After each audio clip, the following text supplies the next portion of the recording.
నమస్తే. ఇన్నాళ్ళు నన్ను సపోర్ట్ చేస్తూ, ఎంకరేజ్ చేస్తూ మీ ప్రేమని నాకు అందిస్తున్న ప్రతి ఒక్కరికి కృతజ్ఞతలు. అలాగే ఈ వీడియో కూడా ఖచ్చితంగా మీకు ఉపయోగపడుతుంది. లైక్, షేర్ అండ్ సబ్స్క్రైబ్ చేసి మీ సపోర్ట్‌ని నాకు అందించండి. అలాగే ఈ వీడియో పట్ల మీకున్న అభిప్రాయాన్ని కామెంట్ సెక్షన్‌లో కామెంట్ చేసి తెలియజేయండి. ఇప్పుడు వీడియోని చూద్దాం. నమస్తే. Welcome to our channel. నేను పద్మిని. ప్రస్తుతంతో పాటు ప్రముఖ ఆధ్యాత్మికవేత్త, ప్రముఖ న్యూమరాలజిస్ట్, లక్ష్మీ నరసింహస్వామి ఉపాసకురాలు శ్రీమతి స్రవంతి గారు ఉన్నారు. మాట్లాడదాం. నమస్తే అక్క.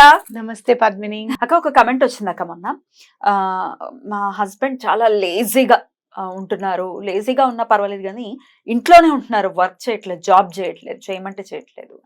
ఇది చాలా మంది ఇళ్లలో ఈ సమస్య ఉంటుంది. హస్బెండ్ అసలు ఎట్లాంటి బాధ్యతలు తీసుకోకుండా అలా లేజీగా తిరగడం, కొంతమంది అయితే బ్యాడ్ హ్యాబిట్స్ కి అది తాగుతూ కూర్చోవటము, ఆడదాని మీద డిపెండ్ అయిపోవటము, చాలా నాకు చదివిన తర్వాత టిపికల్ గా అనిపించింది.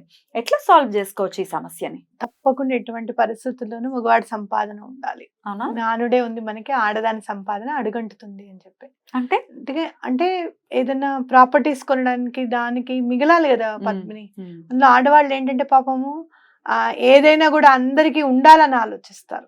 అది కొందాం, ఇది కొందాం అని ఆలోచిస్తుంటారు. అదే మగవాడి సంపాదన ఉందనుకో, దాయాలి అనే ఆలోచన ఉంటుంది కంపల్సరీగా. ఒక్కళ్ళే సంపాదిస్తుంటే, మగవాడు సంపాదిస్తున్నాడు అనుకో ఒక్కటి, ఇది మనం దాచుకోవాలమ్మా, ఇది దాయాలని చెప్పి చెప్తాడు, అది దాస్తారు.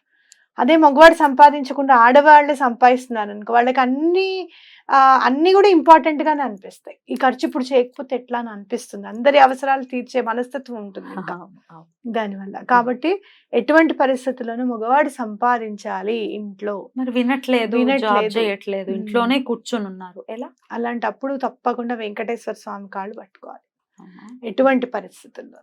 ఎందుకంటే జాతకంలో శనికి సంబంధించిన దోషం ఏదైనా ఉంటేనే లేజినెస్ అనేది, బద్ధకం అనేది ఉంటుంది అనమాట. అది పోవాలి అని అంటే మనకి వెంకటేశ్వర స్వామికి దండం పెట్టుకుంటే గనక ఆ శనీశ్వరుడు అంతా కూడా వెళ్ళిపోతాయి.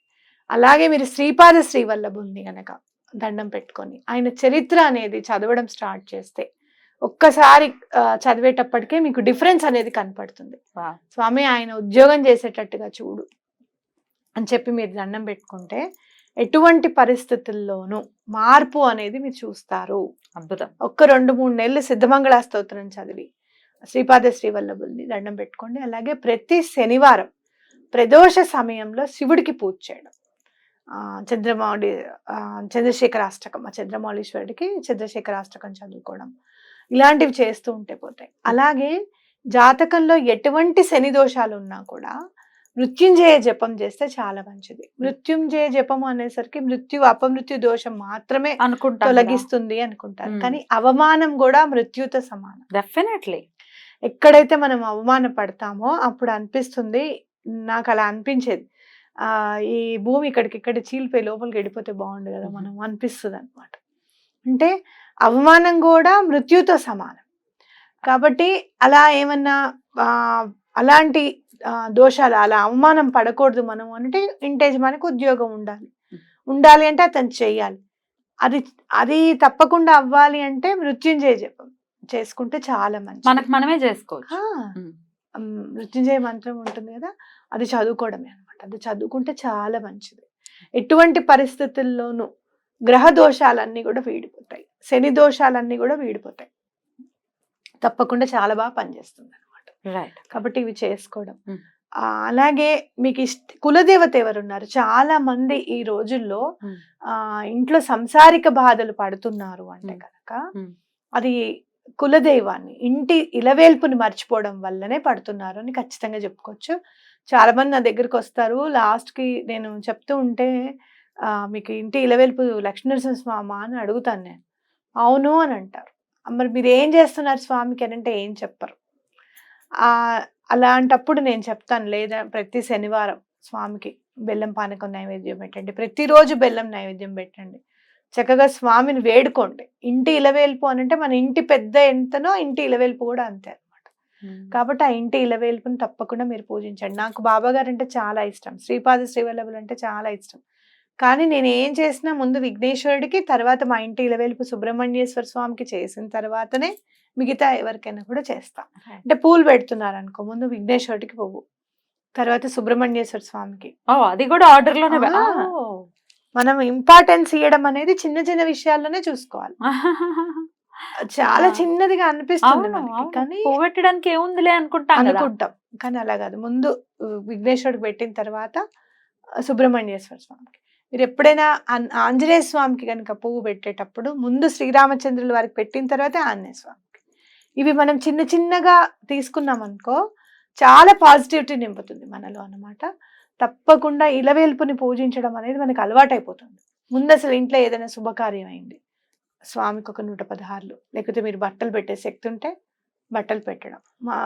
తప్పకుండా రా నాయన శుభకార్యానికి అని చెప్పి ఆయనను ఆహ్వానించడం. ఇలాంటివన్నమాట. ఉద్యోగం వచ్చిందనుకో నీకు బట్టలు పెడతాను అని ఇంటి ఇలవేల్పుకి దండం పెట్టుకోండి. అలాగే ఇటువైపు వాళ్ళకి ఆంధ్ర సైడ్ వాళ్ళకైనా సరే, మనకి తెలంగాణ వైపు వాళ్ళైనా బాలమ్మలు అమ్మవార్లు లేకపోతే ఉంటారు. ఉప్పలమ్మ అమ్మవార్లు ఉంటారు. వాళ్ళకు కూడా చేయకపోవడం వల్ల కూడా అలా మత్తుగా పడుకొని ఉంటారన్నమాట. పని చేయకుండా ఎప్పుడు నిద్రపోతూ ఉంటారు మగవాళ్ళు. మీరు అవును. వాళ్ళకి కూడా అవును. దండం పెట్టుకోండి తప్పకుండా. మేము ఇది చేస్తామమ్మా అని చెప్పి దండం పెట్టుకోవడం. మంగళవారం బాలం ఉందనుకో తప్పకుండా మంగళవారం తీపి పాయసం పెట్టాలి. బాలమ్మ అంటే ఎవరు? మనం బాల త్రిపుర త్రిపుర సుందరి దేవి. సుందరి. కాబట్టి తప్పకుండా తీపి నైవేద్యం అనేది మంగళవారం ఆవిడకి దీపం పెట్టడం, అలాగే తీపి నైవేద్యం పెట్టడం ఇట్లాంటివి చేసుకోవాలన్నమాట.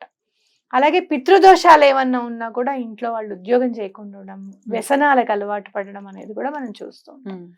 మరి పితృదోషం ఎలా అయ్యా తీసుకునేది అంటే అమావాస్య వస్తుంది కదా, అమావాస్యకి తప్పకుండా వాళ్ళకి దండం పెట్టడం. ఇప్పుడు మా చేతుల్లో ఉన్నది మేము చేయగలుగుతున్నామని కనీసం మంచినీళ్ళు బయటపెట్టి వాళ్ళని స్వీకరించమని చెప్పడం. ఎటువంటి పరిస్థితుల్లోనూ మీకు డిఫరెన్స్ తెలుస్తుంది చూడండి. అద్భుతం. ఇలా ఉద్యోగం చేసేటట్టుగా ఆశీర్వదించండి. మిమ్మల్ని తప్పకుండా మీకు మేము మంచే చేసుకుంటాం. మేము తప్పకుండా మిమ్మల్ని గుర్తుపెట్టుకుంటాం. మర్చిపోము. వాళ్ళ పిల్లలకి పిల్లలు పుట్టినప్పుడు వాళ్ళ పేర్లు కలుపుకోవడం, ఇలాంటివి దండం పెట్టుకుంటే కూడా పితృదోషాలు కూడా తొలగిపోతాయి. రైట్. అయితే ఇలవెలుపులు ఎవరో మాకు తెలీదు అనే వాళ్ళు కూడా ఉండొచ్చక్క.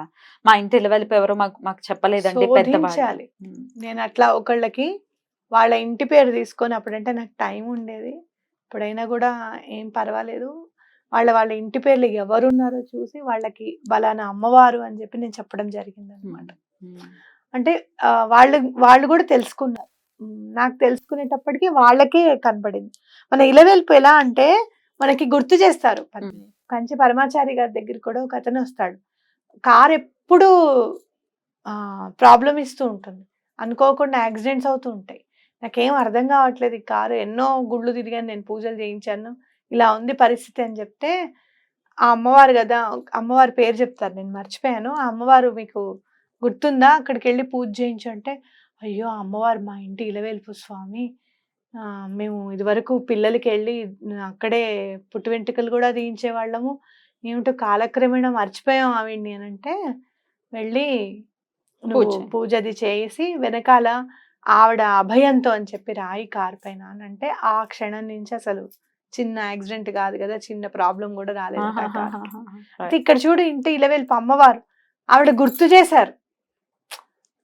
గుర్తు చేయడం అన్నమాట అది. అదేదో వాళ్ళ పేరు పెట్టుకుంటేనేనా వాళ్ళకి హ్యాపీనెస్ అని చెప్పి మనం నాణ్యానికి యువతల వైపు ఆలోచిస్తాం కానీ, కర్మని అనుభవింపజేయకుండా గుర్తు చేసి ఏదైనా పెను ప్రమాదం రాకుండా అమ్మవారు పరమాచారి గారి నోటితో చెప్పించారన్నమాట. అలా మనం ఆలోచించాలి. తప్పకుండా. ఎప్పుడైనా భగవంతుడు మనం పేరు కూడా రాద్దాం అనుకున్నాను కానీ రాయలేదు ఆడావిడలో. సో ఇట్లాగే మీకేమైనా సమస్యలు ఉండి తెలుసుకోవాలి, పరిష్కారాలు తెలుసుకోవాలి అనుకుంటే కనుక కమెంట్ సెక్షన్ లో ఖచ్చితంగా కమెంట్ చేయండి. Thank you so very much అక్క. నమస్తే.